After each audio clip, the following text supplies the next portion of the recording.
አይንካሽ ደግ ደግሽን እንስማ የኛን ባህር ዳር ቆንጆችን ከተማ እንኳን ገባችሁ ብለሽ ሩቅ እንግዳች ሲመጣ እንኳን ቆየሽ ያለ የፍቅርሽን ጽዋ እንዲጠጣ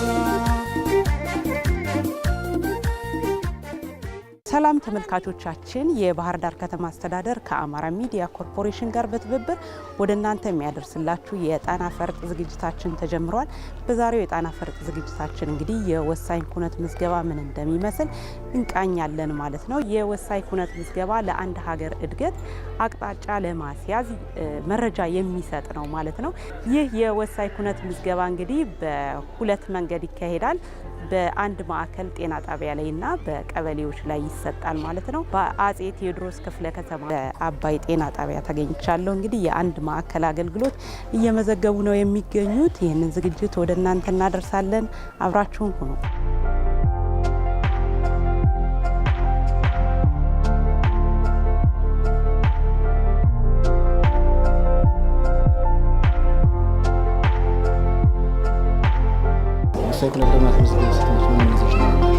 ወሳኝ ኩነት ለማስመዝገብ ስመጣ አንደኛ የት እንደወለድኩ በምን ቀን እንደተወለደች ስለ ልጅቱ ዝርዝር ሁኔታ የሚገልጽ እንደገና ደግሞ እኔ የት ቀበሌ ነዋሪ እንደሆንኩ የሚገልጽ የቀበሌ መታወቂያ ይዤ መጥቻለሁ። የቀበሌ መታወቂያሽ ታድሷል አልታደሰም? የቀበሌ መታወቂያ የታደሰ ነው። የቀበሌ መታወቂያ ነው። ኮፒስ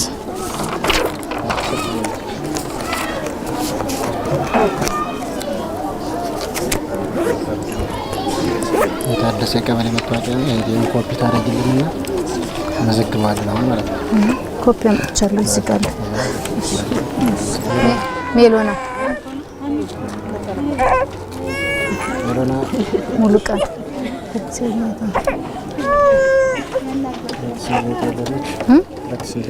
2017 ጥቅምት 21 ወይዘሮ ጤና ወርቅ በዚህ መልኩ ከተመዘገበች በኋላ ሲስተሙ በትክክል እስኪሰራ ልጇን እየወዘወዘች ትጠብቃለች።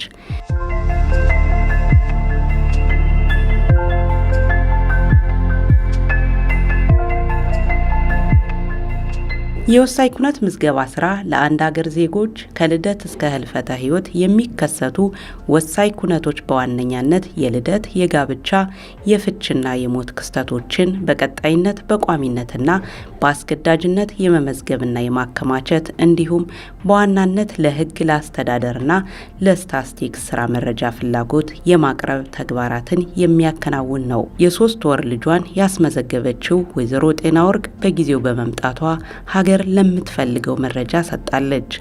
እስከ 3 ወር ድረስ መመዝገብ አለባቸው። መረጃው በጣም ጥሩ ነው። እንደመጣው ባለሙያዎች ሁሉም የሚያስፈልጋቸውን ነገር አሟልተው እኛን እየጠበቁ ነው ያገኘናቸው። እንደመጣን ቀጥታ አገልግሎት ነው መሰጠት የጀመረው። መመዝገብ እንደሚቻል ካሁን በፊት እኔ መረጃውን ማውቀው ከኔ በፊት የነበሩ ቤተሰቦች ስለሚያስመዘግቡ የግድል ልጅ ከተወለደ በኋላ መመዝገብ እንዳለበት መረጃ አለ ማለት ነው። ወሳኝ ኩነት የሚባለው ከስሙም ስንነሳ ወሳኝ የሆነ በተፈጥሮም በማህበራዊ ክስተትም የሚገኙ ኩነቶች ናቸው ማለት ነው። እንግዲህ ለሀገር እንግዲህ 7 የኩነት አይነቶች ነው አገልግሎት እየሰጠን ያለ ነው። እነዚህ 7 የኩነት አገልግሎቶች እንግዲህ ከማህበራዊና ተፈጥሯዊ ብለን ልንከፍላቸው እንችላለን በሁለት። በዋናነት ሞት፣ ልደት፣ ፍች፣ ጋብቻ፣ አባትነትን በፍርድ ቤት ማወቅና አባትነትን መቀበል የሚሉ የምዝገባ አይነቶች አሉ። ከሞላ ጎደል እነዚህ መጨረሻ ላይ ያነሳዋቸው ሁለቱ በልደት ምዝገባ ስር ነው የሚካተቱት። እነዚህ 7 ኩነቶች እንደ ባህር ዳር ከተማ አስተዳደር አሁን አገልግሎት እየሰጠንባቸው ያሉት ዘርፎች ናቸው ማለት ነው። ዓለም አቀፍም ሀገራዊም ባህሪና ይዘት ያላቸው የምዝገባ አገልግሎቶች ናቸው። ልክ እንደ ወይዘሮ ጤና ወርቅ ሁሉ ወይዘሮ ሰርካለም ፈጠነ ልጇን ለማስከተብ ስትመጣ መረጃውን በማግኘቷ የ9 ወር ልጇን ስታስመዘግብ አግኝተናታል። ክትባል አስከትብ ስመጣ ወሳኝ ኩነት አለ ሲባል መጣውና እዚህ ወሳኝ ኩነት ለዋጣ መጣ። ወሳኝ ኩነት የምጠቀም አንደኛ እድሜውን ለማወቅ ሲያድግ በዛ እንትን ብሎ እድሜውን ለማወቅ ያገለግላል። እንደገና ደግሞ ብዙ ጊዜ ደግሞ ወደ ውጭ ለመሄድ ሲሄዱ ወሳኝ ኩነት ያስፈልጋል። ትምህርት ለማስገባት የመጀመሪያ ወሳኝ ኩነት ይጠየቃል። እያከናወነው ያለ ያው በክፍለ ከተማችን ከሚገኙ ጤና ጣቢያዎች አንዱ አበይት ጤና ጣቢያ ነው። የጤና ጣቢያ ምዝገባ እያካሄድን ነው የምንገኘው። የምናከናውነው አንደኛ ወቅታዊና የዘገዩ ምዝገባዎችን ነው ምዝገባ እያካሄድን ያለ ነው። ለክትባት የሚመጡ ሰዎች ጊዜያቸውን ሳይባክን ምዝገባው በተፋጠነ መንገድ እንዲሄድ ሰዎችን በአቅራቢያ ሁለቱንም አገልግሎት አግኝተው እንዲሄዱ በማድረግ ነው ምዝገባ እየመዘገብን ያለ ነው ማለት ነው። ለምሳሌ ዛሬ የወለደ ሊኖር ይችላል። የ3 ወር ሕክምና ክትባት ሊያስከትል የሚመጣ ይኖራል።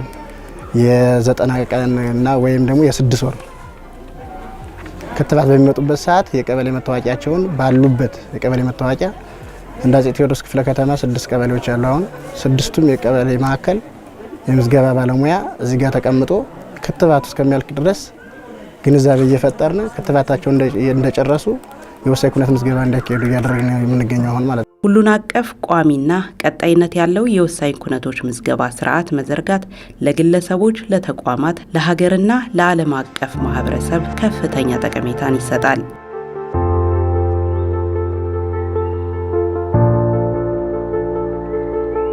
የወሳኝ ኩነት እንቅስቃሴ ስናይ ካለፉት አመታት ጋር ስናነጻጽረው አሁን ላይ የሰውም ግንዛቤ የተሻለ ነው። ምዝገባውም ቁጥራችን አሁን ከባለፈው አመታት የተሻለ ምዝገባ እየተከናወነ ነው። በተለይም ልደት ላይ በአበይ ጤና ጣቢያ ላይ ምዝገባ የአንድ ማዕከል ምዝገባ መጀመራችን ለልደት ምዝገባ ቁጥራችን የተሻለ እንዲመዘገብ አድርጎልናል። ምክንያቱ እንግዲህ ምንድነው ከከተማ አስተዳደሩ ጋር በመነጋገር የአንድ ማዕከል ምዝገባ ክትባት ላይ እናቶች እንደመጡ ወዲያውኑ በመነጋገር ጤና ጣቢያው ጋር እዛው ላይ ክትባት ላይና እንደወለዱ እንዲመዘገቡ ለማድረግ ነው ያደረግነው እና በዚህም ውጤት አመጥቶልናል። ከዚህ በተጨማሪ በፊት በሁለት ወላጅ ነበር። ሁለት ወላጅ የግዴታ መገኘት ነበረበት። አሁን ላይ ግን መመሪያና ደንቡ መሻሻሉ በአንድ ወላጅ ብቻ መመዝገቡ የተሻለ እንድንመዘገብ አድርጎልናል። ባህር ዳር ላይ የወሳኝ ኩነትን በተመለከተ አጠቃላይ እንደ ባህር ዳር ከተማ አስተዳደር 40 ቀበሌዎች አሉን። 13 የገጠር ቀበሌ ያለን መሪ መዘጋጃን ጨምሮ 27 የከተማ ቀበሌዎች አሉን። በአጠቃላይ ባህር ዳር ከተማ አስተዳደር በ40 የከተማና የገጠር ቀበሌ የወሳኝ ኩነት ምዝገባ አገልግሎት እየሰጠ ይገኛል ማለት ነው። ከግንቦት 2016 ወደዚህ የባህር ዳር ከተማ አስተዳደር ወሳኝ ኩነት የምዝገባ አገልግሎት ኦንላይን ሆኗል። በታብሌት የምዝገባ አገልግሎት እየሰጠን ያለ ነው። የክብር መዝገብ የምዝገባ አገልግሎት እንደ ክልል ሙሉ በሙሉ አልቆመም። ባህር ዳርን በፓይለት ፕሮጀክትነት ተወስዶ አሁን ወደ ጎንደርና ደሴ፣ ኮምቦልቻ የማስፋፋት ስራ ነው እየተሰራ ያለው። ስለዚህ ባህር ዳር ቴክኖሎጂውን ከስማርት ሲቲው ጋር ማገናኝቶ በቴክኖሎጂ አገልግሎት የመስጠት ስራ እንግዲህ ጀምረናል ማለት ነው። በዚህ አግባብ ነው አገልግሎቱን እየሰጠን ያለነው።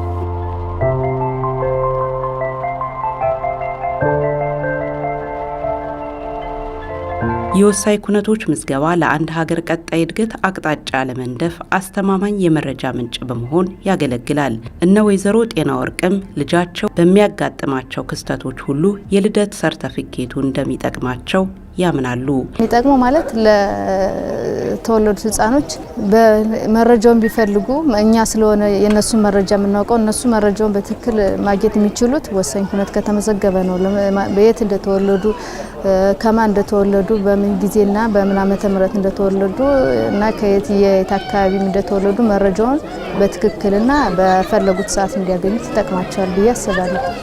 ትምህርት ቤት ለማስመዝገብ ብትፈልጊ የግድ ነው፣ አስፈላጊ ነው። እንደገና ፓስፖርት ምናምን ለማሰራት ብትፈልጊም የልደት ካርድ ቢባል መንገላት ሰዓት ሳይኖረው በቀላሉ ትክክለኛ እድሜዋን አውቆ እንድትጠቀም ያደርጋል። የልጁ እድሜ ሳይዛባ ሙሉ ሆኖ እንዲቀመጥ ይጠቅማል። እንደ ሀገር ለፖሊሲ ዝግጅት የሚያገለግሉት ምዝገባዎች ልደት በ90 ቀን መመዝገብ አለበት። ሌሎቹ ኩነቶች በሙሉ በ30 ቀናት ውስጥ መመዝገብ አለባቸው ማለት ነው። ይሄ ወቅታዊ ምዝገባ ተብሎ ተከፍሏል።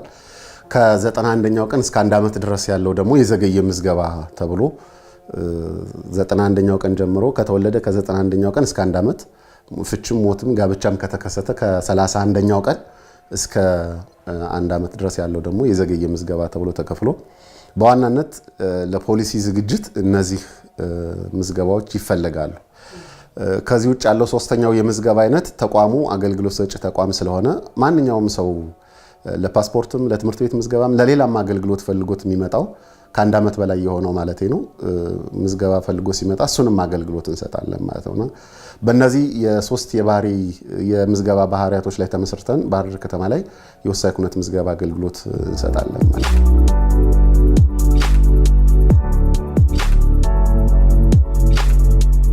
እንደው በዚህ 6 ወር ውስጥ ወደ 2756% በምዝገባ በወቅታዊና በዘገየ ተመዝግቧል ማለት ነው። ይሄንን ከቅዳችን አንፃር ካነሳ ነው ወደ 31% ነው ያለነው በ6 ወር ውስጥ ከሚፈልገው ምዝገባ ውስጥ 2756 ምዝገባ በፐርሰንት ከወሰድሽው 31% ላይ ነው ያለነው። የሶስተኛው የምዝገባ ባህሪ 10400 አጠቃላይ ጊዜ ገደቡ ያለፈ ምዝገባ ተመዝግቧል ማለት ነውና በጥቅል እንደ ባህር ዳር ከተማ የ6 ወሩን ካነሳ ነው እንግዲህ ወደ 13156 ምዝገባ አካባቢ ባህር ዳር ከተማ ላይ በ6 ወሩ ወቅታዊ የዘገየና ጊዜ ገደቡ ያለፉ ምዝገባዎች ባህር ዳር ላይ ተመዝግበዋል ማለት ነውና በጥቅል ያለን ምዝገባ ይሄን ነው የሚመስለው። እንደው በዋናነት ካነሳ ነው ላይ ከሚፈለገው ከነዚህ በ90 ቀን ውስጥና እስከ 1 ዓመት ውስጥ ባለው መመዝገብ ካለበት አንፃር ግን እንግዲህ እንዳየሹ አፈጻጸማችን በቅርብም 6 ወር አፈጻጸማችን ገምግመናልና ውጤቱ ዝቅተኛ ነው። በዋናነት የሚጠቀሱ ምክንያቶች አሉ። እንደው የመጀመሪያው ነገር የሚገርመው የማህበረሰቡ እንግዲህ ከተማ ውስጥ ነው ያለነው። ከተማ ውስጥ ያለ ማህበረሰብ ለግንዛቤ ለሚዲያ ቅርብ ነው የሚል አንደርስታንዲንግ ነው ጀነራል አንደርስታንዲንግ የሚኖር እንደው ግን በዛ ልክ አይደለም። የምዝገባውን በተመለከተ ሰው ለራሱ አገልግሎት ፈልጎት ሲመጣ ለትምህርት ለልዩ ልዩ አገልግሎት ፈልጎት ሲመጣ ነው እንጂ ና ተመዝገብ ብለሽ ስትቀሰቀሽ እንግዲህ እንደነገርኩሽ ልደት በ90 ቀን ውስጥ መመዝገብ አለበት። ሞት፣ ፍች፣ ጋብቻ፣ ጉዲፈቻ እነዚህ ደግሞ በ30 ቀን ውስጥ መመዝገብ አለባቸው። ከዚህ ልፍ ካለ ልደት ከ91ኛው ቀን እስከ 1 ዓመት መመዝገብ አለበት። ጋብቻ፣ ፍች፣ ሞት፣ ጉዲፈቻ ከ31ኛው ቀን እስከ 1 ዓመት ውስጥ መመዝገብ አለበት።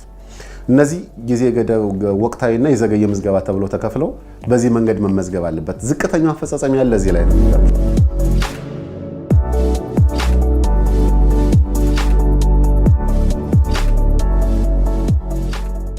ተመልካቾቻችን እንግዲህ አሁን የምንገኘው በአጼ ቴዎድሮስ ክፍለ ከተማ አባይ ጤና ጣቢያ ነው። በዚህ ደግሞ እናቶች ለክትባት ሲመጡ በዛው ልጆቻቸውን የወሳኝ ኩነት ምዝገባ አስመዝግበው ካርዳቸውን ይዘው እንዲሄዱ የተመቻቸ ነው ማለት ነው። ይህ መሆኑ ያስገኘላቸውን ጠቀሜታ ከተጠቃሚዎች ጋር ቆይታ አድርጋለሁ። አሁንም ከኛ ጋር ሆኖ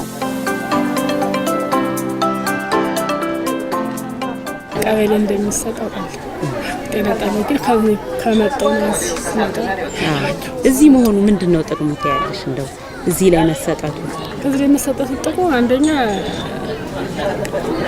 ወደ ቀበሌ ሳትሄጂ ሳትለፊ ከዚህ ታገኛለሽ።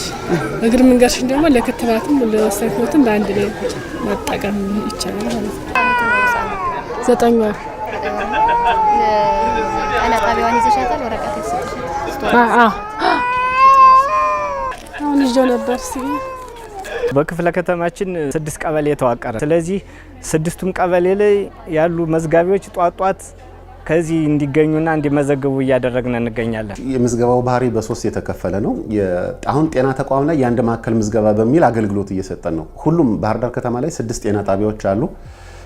6ቱም ጤና ጣቢያ ላይ የምዝገባ አገልግሎት እየተሰጠ ነው። እንግዲህ የከተማ ጤና ጣቢያዎች ማለት ነው። ገጠር ላይ አልወጣንም እስካሁን እንደምታውቀው የጸጥታው ጉዳይ ስላለ ወደሱ አልወረድንም።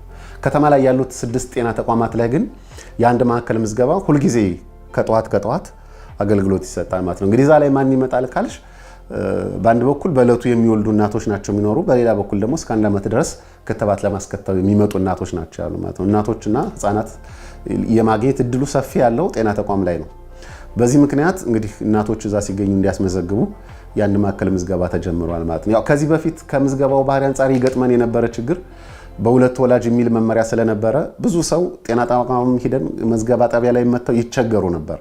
አሁን እሱ ተስተካክሏል። በአንድ ወላጅ መታወቂያና ማሳወቂያ ወረቀቱን እስከያዙ ድረስ የጤና ተቋም ላይ የአንድ ማዕከል አገልግሎት ምዝገባ እየተካሄደ ነው ማለት ነውና በቀላሉ እነሱ ቀበሌ ድረስ ሄደው ሳይደክሙ እዛው አንድ ማዕከሉ ላይ ጊዜያቸውንም ሳይወስድ ልጆቻቸውም ጭምር ሳያለቅሱባቸው ባሉበት አስመዝግበው መጨረስ ይችላሉ ማለት።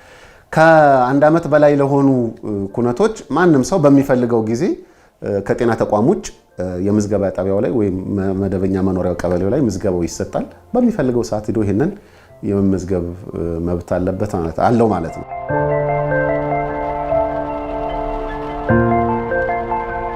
ተመልካቾቻችን እንግዲህ በአባይ ጤና ጣቢያ የነበረን ቆይታ የተመለከታችሁትን ይመስላል። አሁን ደግሞ ወደ ቀበሌዎች ሄደን ቀበሌ ላይ ምን ይሰራል፣ እነማን ይመዘገባሉ፣ ምን ሁነቶች ይመዘገባሉ የሚለውን ደግሞ እናያለን። አብራችሁን ሆኖ አሁን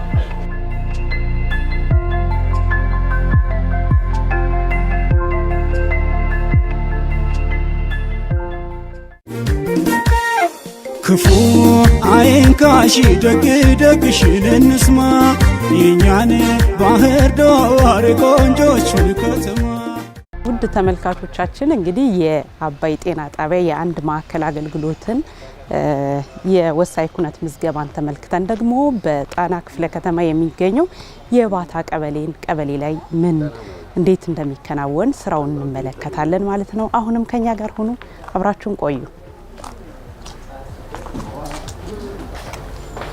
እንዴት ዋላችሁ? ሰላም ነው? ተቀመጭ። አሁን የምንገኘው በባታ ቀበሌ ነው። ባታ ቀበሌ ላይ የወሳኝ ኩነት ምዝገባ ክፍል ላይ ነው ያለነው። ከተገልጋዮቹ ጋር ቆይታ አደርጋለሁ። አሁንም ከኛ ጋር ሆኑ። ወሳኝ ኩነት ምዝገባ እንደው ለምን ይጠቅማል? አሁን የጋብቻ ልታስመዘግቢ መጣሽ፣ ጥቅሙ ምንድነው? ያንቺን ማንነት ህጋዊ መሆንሽን እሱን ለማረጋገጥ የቀበሌ ነዋሪነትሽ ለማረጋገጥ ለወደፊቱ የሆነ በቃ እንትን ለማለት ያንን ይገልጽልሻል። እሱንን ለማረጋገጥ ስለፈለኩ የጋብቻ ህጋዊ ለመሆን ሰርተፊኬት ለማሰራት መጣሁኝ። መረጃውን ከየት አገኘሽ? ምዝገባ እንዳለ? ምዝገባማ እየመጣን እኛ እንጠይቅ የለ እዛው ስለሆነ ነዋሪነታችን እየመጣን እንጠይቅ የለ።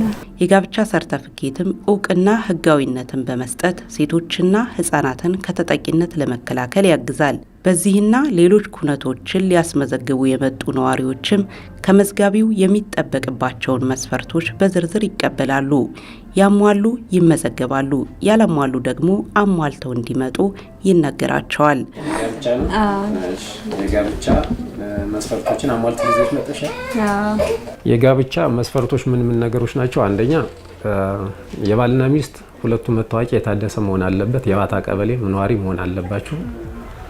ሁለተኛው በሚስትና በባል ሁለት ሽማግሌ የታደሰ መታወቂያ መኖር አለበት። ይህን ስንል ግን የባታ ብቻ አይደለም፣ ሌላ ቀበሌም ሊሆን ይችላል። እሱ ካሟሉ ይፈጸማል ማለት ነው። ከዚያ ውጭ በሁለታቸው ስምምነት ያደረጋችሁት ፋይል አለ። ፋይሉ ምንድነው? የሽማግሌ ውል ያዛችሁበት ዶክሜንት አለ። እሱ መረጃ ይቀርባል ማለት ነው። እሱ አብሮ ከኛ ጋር ከወሳኝ ኩነት ጋር ስለሚያያዝ እሱ ጋር አብሮ ይሰራል። ይህን ካሟላሽ መፈጸም ወይም ደግሞ መስራት እንችላለን፣ መጀመር እንችላለን።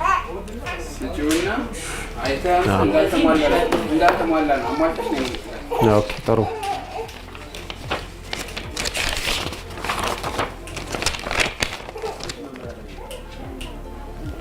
ኦኬ፣ ካልኩሽ አንጻር አሁን ያልተሟሉ ነገሮች አሉ። አንደኛው ሁለቱ ሽማግሌዎች የታደሰ መታወቂያ ያላደረጉ ናቸው። ምክንያቱም ማለት የታደሰ መታወቂያ ይዟል መጡ። የታደሰ መታወቂያ 4 ሽማግሌዎች ያስፈልጋሉ እየሻለሁ በባልና በሚስት ግን ከሁለቱ ግን ከአራቱ ግን ሁለቱ ያልታደሰ መታወቂያ ስለሆነ እሱ የታደሰ መታወቂያ መምጣት መቻል አለበት። ስለዚህ አሟልተሽ ከሰዓት ልምጣት ኤኒ በሆነ ሰዓት ላይ መምጣት ትችላለሽ። አራቶችን ሽማግሌዎችን ይዘሽ ባልና ሚስቶችና ሰነድ አሟልታችሁ እሱን ይዛችሁ ትመጣላችሁ ማለት ነው። ወሳኝ ኩነት 4 ነገሮችን ያስተናግዳል። እንደ ቀበሌያችን ማስተናገድ በርካታ ማህበረሰብ አገልግሎት የምንሰጠው ሁሉን እንዳለው ነው። ግን ስፔሻሊ ሁለቱ ላይ ነው ሰው ማህበራዊ ላይ ትኩረት አድርጎ የሚሰራው፣ ልደትና ጋብቻ ላይ። እነዚህ የዕለት የማህበረሰቡ የሚጠቀምባቸው ናቸው። ለምሳሌ ልደት ለትምህርት ቤት፣ ራስን ለማወቅ፣ ለፓስፖርት እና አጠቃላይ ለፕሮሰስ ወደ ውጭም ለመብረር ወይም ደግሞ ለሀገር ውስጥም ለተለያየ ነገር እሱን የሚሰራበት ነው።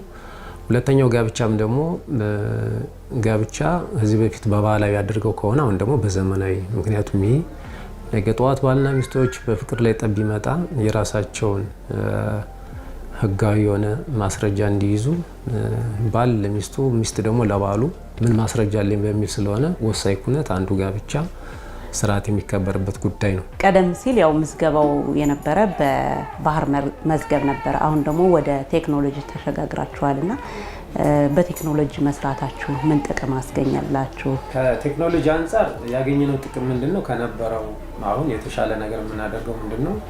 እዚያ በፊት ላይ በማኑዋል ወይም ደግሞ በሃርድ ኮፒ ሲሰራ የነበረ ነው። ይህ ማለት አንደኛ ድካምን ቀንሷል።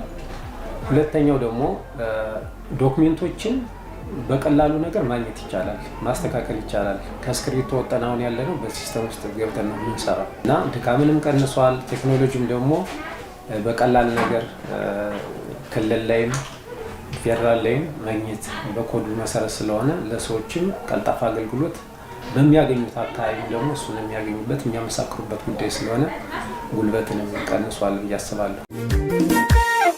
ክፉ አይንካሽ ደግ ደግሽን እንስማ የኛን ባህር ዳር ቆንጆችን ከተማ። ስራን ለማቅለል ታስቦ የተዘጋጀው የኦንላይን ምዝገባ ጥሩ ሆኖ ሳለ ፈጣን አለመሆኑ ተመዝጋቢዎች እንዲጉላሉ ምክንያት መሆኑን ተመልክተናል። ሲመዘገብ ታብሌቱ ያዘገያል። ቢስተካከል ወደፊት እኛም ተብሎ ተስተናግደን ብንሄድ ጥሩ ነው። ያጋጠመን ችግር የመጀመሪያው በጣም አስቸጋሪ ሆነው ምዝገባ አሁን በፈጣን ሁኔታ ለማሁን መጫት ስለሆኑ ህፃን ያለቅሳል ተከትቦ በፍጥነት አስተናግደን ዳንስ እንደሚያደርገን ታብሌቱ ወይም ሲስተሙ በጣም ፓሲቭ በጣም የዘገየ ነው። ከ40 እስከ 50 ደቂቃ የሚፈጅበት አጋጣሚ አለ። አሁን እዚህ ጋር ታብሌት ኦንላይን ሬጂስትሬሽን በምንጀምርበት ሰዓትም ጊዜን ለመቆጠብ አስፈላጊ ነው ተብሎ ታስቦ ነው የመጣ። ግን ከሃርዱ በጣም የባሰ የዘገየ ሲስተም ነው አሁን እያከናወነ ያለ ማለት ነው። ያም ሆኖ ግን እየመዘገብ ነው።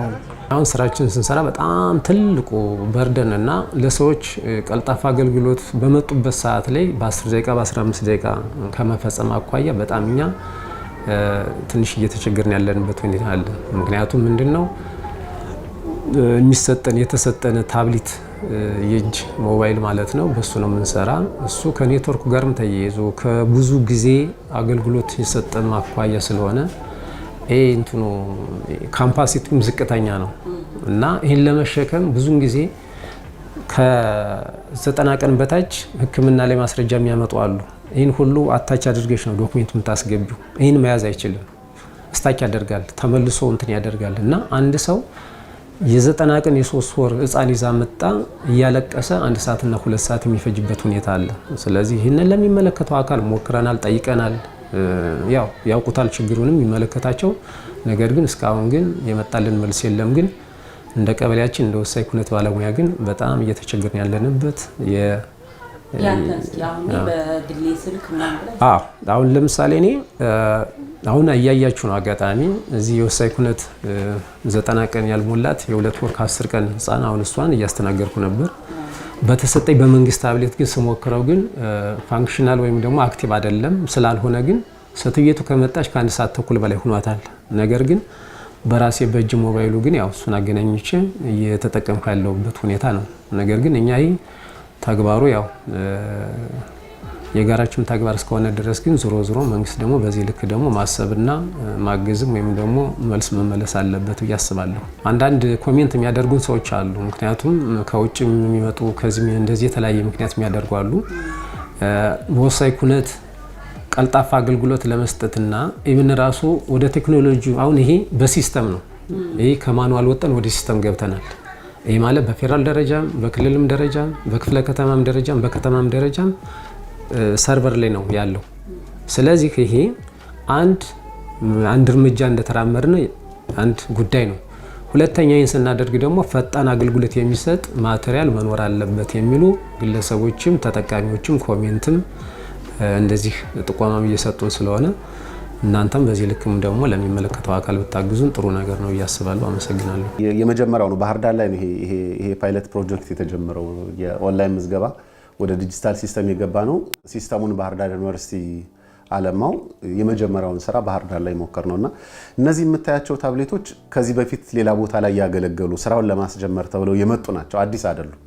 አዲስ አይደሉም። ይሄንንም ያው ባህር ዳር ከተማ ገዝቶ ሳይሆን የአማራ ክልል ወሳኝ ኩነት አገልግሎት ተቋም ስራውን ለማስጀመር በሱ በኩል የመጡ ድጋፍ የተደረጉ ታብሌቶች ናቸው ማለት ነውና ሲስተሙ በአንድ በኩል ሲስተሙ ያለቀለት አይደለም። አሁን የመቆራረጥ ያው ከኢንተርኔት ጋር የተያያዘም ስለሆነ የመቆራረጥ ችግር አለ። ስራ ላይ መሀል ላይ እንደው እየሰራሽ እንዳለ የመቆራረጥ ነገር አለ። በእርግጥ አሁን ወደ ክላውድ ሲስተም ገብቷል። ያው ኔትወርክ ባይኖርም ስራውን እንዲሰራ ወደ ክላውድ ሲስተም ጭምር ገብቷል። አሁን እሱ የኢንተርኔቱ ጉዳይ ተፈቷል። ግን ታብሌቱ በጣም ጊዜውን እየጠበቀ አፕዴት የሆነ ታብሌት አይደለም። ከዚህ በፊት ሌላ ቦታ ላይ አገልግሎት የተሰጠ ከፌደራል መስሪያ ቤት ጀምሮ በተዋረድ በድጋፍ የመጡ ናቸው እነዚህ ታብሌቶችና አዲስ ባለመሆናቸው ካፓሲቲያቸው ትንሽ በመሆኑ አገልግሎት የሰጡ በመሆኑ ስራው ላይ በጣም የመጓተት ባህሪ ያላቸው። እንግዲህ አንቺም አንድ ማዕከል ምዝገባው ላይ እንዳየሽው ጠዋት በነበረን ነገር ባለሙያዎቹ ሲሰጡት የነበረው ነገር ታብሌቱ ፈጣን ስላልሆነ 30 እና 45 ደቂቃ ድረስ እየወሰደ ሰውም ጭምር የመንገላታት የመጉላላት ባህሪ አለው የሚል ሀሳብ አንስተዋልና ልክ ናቸው። ይሄ ችግር እንደ ባህር ዳር ከተማ አንዱ አሁን ያልተሻገርነው ችግር ነው በሚገርም ሁኔታ። እንግዲህ ይሄንን ለመፍታት ምን አደርጋቸዋል? ያው እኛ ለሚመለከተው አካል አማራ ክልል ወሳኝ ኩነት አገልግሎት ተቋም ይሄን ስራ ካስጀመረ በኋላ ለከንቲባ ለአጠቃላይ ለባህር ዳር ከተማ አስተባባሪ አመራር ስራውን ቆጥሮ አስረክቧልና ያን ጊዜ በነበረን የስራው ርክክብ የወላዩ ምዝገባ ማለት ነው በነበረው የስራ ርክክብ ክቡር ከንቲባውም ተገኝተው ሌሎችም የካቢኔ አባላት በተገኙበት ስራውን ርክክብ ተደርጓል። ያን ጊዜ ፕሮሚስ የገቡት አዲስ ታብሌት እንገዛለን የሚል ነው። በሱ መሰረት እኛ ለከንቲባ ጽህፈት ቤት ኃላፊዋ ተጠሪነታችን ለሷ ስለሆነ በደብዳቤ ጠይቀናል። እሷም ከክቡር ከንቲባው ጋር ከጽህፈት ቤት ኃላፊዋም ከክቡር ከንቲባው ጋር ተመካከራ ደብዳቤ ለግዥ ተጽፏል። እንግዲህ አሁን ያለው የግዥና ፋይናንስ ላይ ነው። እንግዲህ ገንዘብና ኢኮኖሚ ቢሮ ላይ ነው፣ መምሪያው ላይ ነው ያለው። በመጨረሻም ወይዘሮ ጤና ወርቅ ብድግ ቁጭ ብላ ልጇን እያባበለች የልደት ሰርተፊኬቷን ይዛ ስትሄድ ሁሉም እናቶች ልጆቻቸውን እንዲያስመዘግቡም አደራ ብላለች።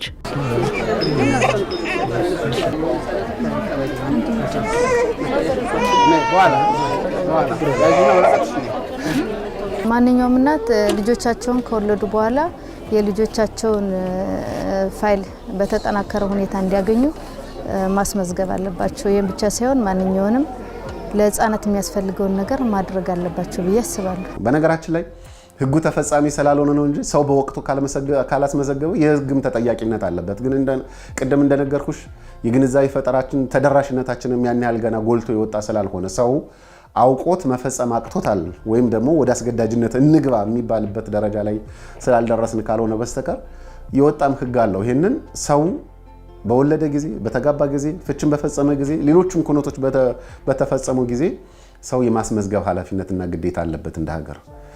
ግን ይሄንን አላስመዘገብክም ብሎ አንቺን ለመጠየቅ ወይኔን ለመጠየቅ የግንዛቤ ፈጠራችን ምን ያህል ድረስ ገፍቶ ሂዷል፣ ሪል ሰው አውቆታል ወይ ብለን ከወሰነ ደግሞ ጋፕ ያለበት ስለሆነ ግንዛቤ ፈጠራውና የግንዛቤ ደረጃው በዚህ መንገድ ገና ስለሆነ ወደ አስገዳጅነት አልገባንም እንጂ አስገዳጅን ባህሪ ጭምራል የምዝገባ አገልግሎቱ ማለት ነውና እኔ ሰው ቢረዳ ጥሩ የሚመስለኝ በትምህርት ለማስመዝገብ እነዚህ ሐምሌ ላይ ነሐሴ ላይ መስከረም ላይ ለትምህርት ቤት ለማስመዝገብ ሰልፍ መከራውን ከሚያይ ተሰልፈው ከሚውል ስራ ፈቶ ከሚውል በዛው ላይ ደግሞ ከሚያማርር የአገልግሎት አሰጣጡን ከሚያማርር በተወለደበት ጊዜ በ90 ቀን ውስጥ ካልሆነ ደግሞ እስከ 1 ዓመት ባለው ጊዜ ልደትም ቢያስመዘግብ ሞት፣ ፍቺ፣ ጋብቻ፣ ጉዲፈቻ ደግሞ በተከሰተበት እስከ 30 ቀን ውስጥ ካልሆነ ደግሞ ከ31ኛው ቀን እስከ 1 ዓመት ጊዜ ውስጥ ቢያስመዘግብ ጊዜውንም ይቆጥባል። ክፉ አይንካሽ ደግ ደግሽን እንስማ የኛን ባህር ዳር ቆንጆችን ከተማ። ተመልካቾቻችን ቀደም ሲል ስትከታተሉት የነበረው የዛሬው የጣና ፈርጥ መሰናዷችን በባህር ዳር ከተማ እንግዲህ የወሳኝ ኩነቶች ምዝገባ እንቅስቃሴ ምን ይመስላል ስንል በአንድ ማዕከል የሚሰጠውን የጤና በአባይ ጤና ጣቢያ ተመለከትነ። ከዛ በኋላ ደግሞ ወደ ቀበሌዎችም ወረድ ብለን ቀበሌ ላይ የሚሰጠውን አገልግሎትም ተመለከትን ማለት ነው።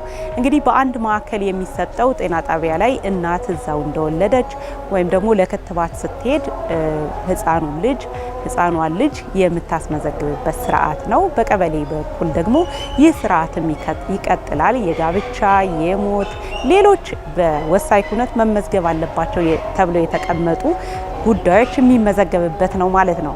እንግዲህ በወሳኝ ኩነት ምዝገባ ወደ ዲጂታል አማራጭነትም ገብቷል፣ ወደ ቴክኖሎጂ ተሸጋግሯል ማለት ነው። ይህ ቴክኖሎጂ ግን የራሱ የሆነ ችግርም እንዳለው ባለሙያዎችም ነግረውናል። ተገልጋዮችም ረዥም ሰዓት እንደሚያስጠብቃቸው ነግረውናል ማለት ነው። ይህ እንዲሻሻል እንግዲህ የጣና ፈርጥ ዝግጅታችን መልእክት ነው የሚሆነው ማለት ነው። ይህንን ዝግጅት አዘጋጅቼ ያቀረብኩላችሁ ሳዲያ አብዲ ነበርኩ። ሳምንት ሌሎች ዝግጅቶችን ይዤላችሁ ቀርባለሁ። ሰላም።